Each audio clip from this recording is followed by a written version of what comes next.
Rocco, Italy. Driving is believing, but watching ain't bad, either. Actually, make that watching and listening.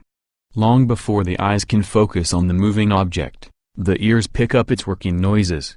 I can't see what is occurring behind the bridge and over the hill at the far end of the Fiat Chrysler Automobiles test track, but it sounds like a single-plane air race. Or perhaps like a roller coaster powered by a combustion engine, or like a MotoGP bike on four wheels.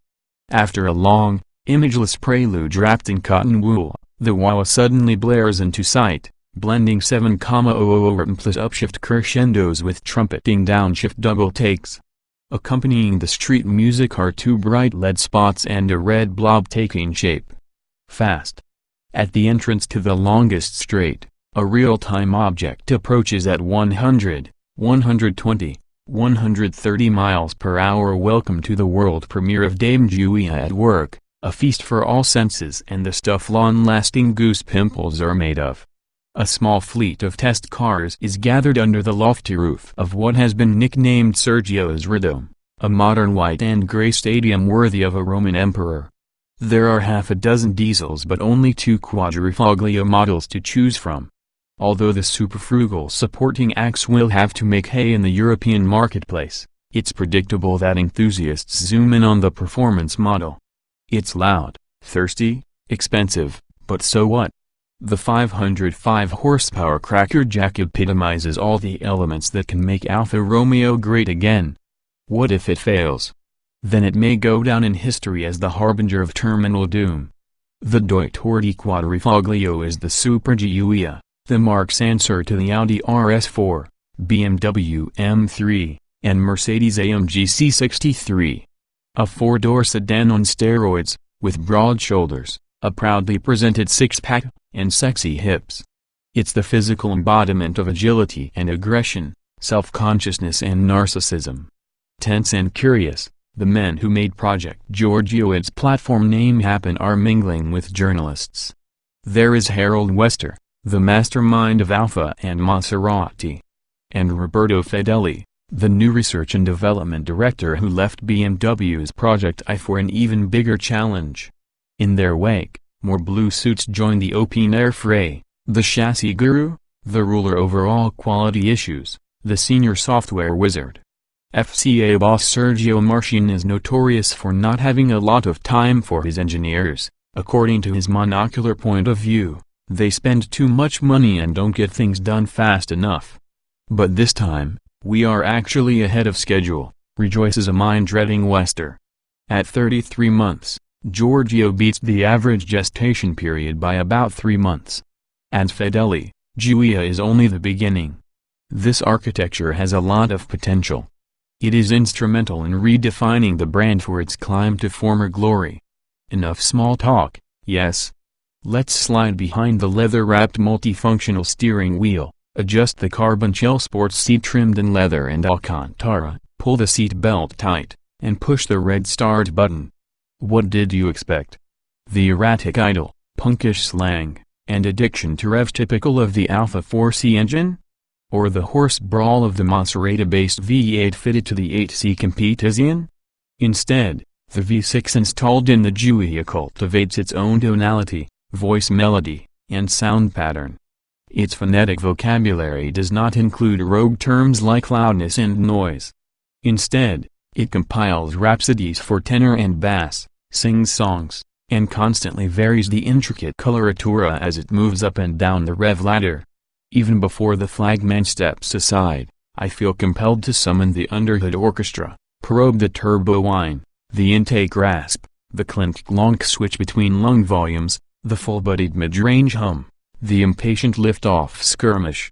With the drive mode selector aptly named DNA in its sportiest setting, we take off and join the so-called Lang circuit, a long loop composed of curvy country road sections, dips and crests, and at least a dozen surface changes.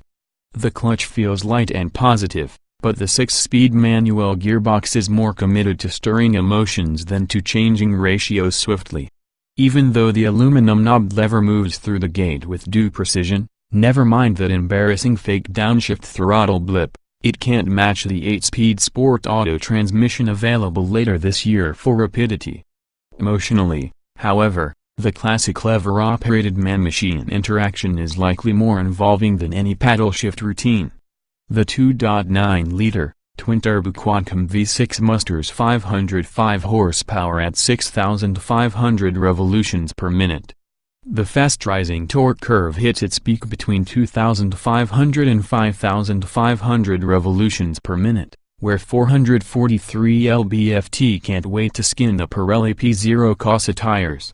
When sticky rubber meets dry tarmac meets a seasoned driver, the approximately 3,650-pound QV can roar from 0 to 60 miles per hour in 3.8 seconds. The unrestricted maximum speed is an equally remarkable 191 miles per hour. Both numbers are in 911 Carrera 4S territory. In first, second, and third gear, the fast-approaching redline keeps your right hand busy through the surprisingly slick gate. Fourth takes the Giulia into triple-digit territory, fifth is the perfect autobahn ratio, sixth we only need it on the high-speed oval. Set the DNA in race, and the car instantly morphs into attack mode. Race means traction control and stability control off, the quickest steering calibration, the tautest damper setting, the fastest throttle response, and the broadest grin. Even with the electronic safety net fully deactivated, the Giulia is not a heavy-handed dominatrix who can't wait to punish the driver for the slightest mistake. Although it carries serious speed down the straight and through the corners, the high-end Alfa is a positively seamless and creamy piece of kit. From memory, the M3 feels edgier, the RS4 lacks that reassuring connectivity, and the C63 is even looser overall. Developed on a shoestring budget, the Giulia does not bring the same high-tech goodies to the table as its German classmates. Still missing from the genetic code are all-wheel drive, a head-up display, LED headlights, switchable anti-roll bars, rear-wheel steering, the latest driver assistance systems, and any kind of hybrid application. While the confident estimated asking price of $70,000 undercuts the M3, for example, by about $4,000, money is an unlikely decider in this super sedan category. As far as perceived quality is concerned, though, the Italian-built contender has some catching up to do. It's not so much the cockpit layout and the lack of available features that make you frown, but the ho-hum surfaces and the 7 out of 10 build quality. On the positive side, there is an intuitive infotainment system with a single multi-directional controller instead of the increasingly popular touchscreen. Acronomatics may appreciate as active arrow splitter, FCW collision warning, autonomous emergency braking, and RCPD rear-view monitoring and warning. With Alfa's combined production output scheduled to grow to 350,000 units by late 2019, the Giulia is only the first of 7 new models. The biggest Georgia-based sellers will likely be 2 compact crossovers, one due in November and one in the fall of 2017. As far as the brand's image goes, the most significant new arrivals are the 2 rear-wheel drive sports cars. Insiders claim that the body and soul of the next coupe and Spider match the legendary 19,541,964 Giulietta. Unique to this Giulia are trademark Quadrifoglio rims shod with 19-inch tires 24,535 and 28,530, adaptive aerodynamics, variable rate dampers, and sills, roof, and hood made of carbon fiber. Measuring 182.6 inches long, this is a proper 4-seater with a 17 cubic foot cargo bay and a 15.3-gallon fuel tank. But it also is a sports car on demand, the Italian cousin of the Dodge Hellcat, a triples-rated plaything. We're still in race mode as we join the inner handling circuit, and the dampers are now operating in their firmest setting. With the vociferous engine poised to deliver the goods, the fast-being tireless start clipping curbs, yelling out loud at every apex. The electric power steering feels meaty and keen.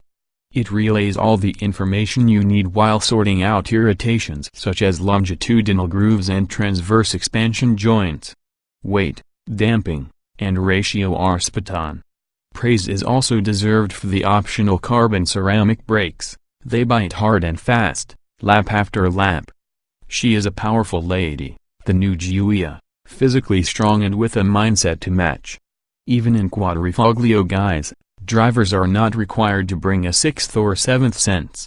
Its character remains calm, the chassis couldn't be more composed, and the controls are cooperative. Even in race mode, when the dialogue between input and response draws a fine line between satisfaction and spin, excursions of the live-wire rear axle are reliably intercepted by the relaxed rather than ultra-quick steering and by the progressive rather than ultra-sharp throttle response. The result is a sweet and safe handling balance that helps the driver build up the confidence it takes to fully explore the car's remarkable potential. In this respect, the Alfa is more C63 than M3, but in addition it throws in a decent ride comfort. At the end of the day, it's the subtle extra measure of compliance that makes this Giulia such pleasant company. 2017 Alfa Romeo Giulia Quadrifoglio specifications on sale. 2016 month TBD price, $70,000 base estate engine, 2.9 liters twin-turbo Doc 24-valve V6505 HP at 6,500 revolutions per minute, 443 lb-ft at 500 revolutions per minute transmission, 6-speed manual layout, 4-door, 4-passenger, front engine, RWD sedan EPA mileage, NA LXWXH. 182.6 by 73.7 by 56.1 in wheelbase, 111.0 in weight, 3,650 pounds estate 060 miles per hour, 3.8 seconds top speed, 191 miles per hour. Show more.